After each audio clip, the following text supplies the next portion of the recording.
तो व्यूअर्स मो कहले स्वागत करुच्ची पीके 789 यूट्यूब चैनल। आज भिडियो बहुत गुरुत्वपूर्ण भिडियो। राशन कार्ड अपेक्षा 1900 हिताधिकारी राजनैतिक तंचकता पूर्वक 1400 कार्ड बांटीदेले। चलते पूरा खबर जाना। पूरा खबर जाना पूर्व भिडियो भल लगे लाइक शेयर सब्सक्राइब कर बेल आइकन देवे और कमेंट माध्यम आपण आमको जनइबे।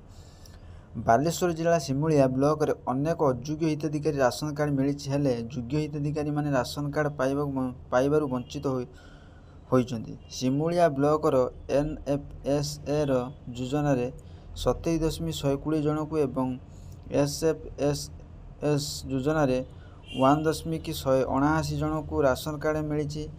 जहाँ जना पड़ी हिताधिकारी जेतिकी कार्ड मिलवा कथा राजनैतिक जो ताठार अधिक 1400 कार्ड दे दि जाइए। जो मैंने कार्ड पाई से अनेक अयोग्य हिताधिकारी अच्छा निर्धारित ठार अधिक कार्ड सीना दे दिगला आवेदन कर 1900 जन नुआ हिताधिकारी को किंतु कार्ड मिल पारुनी।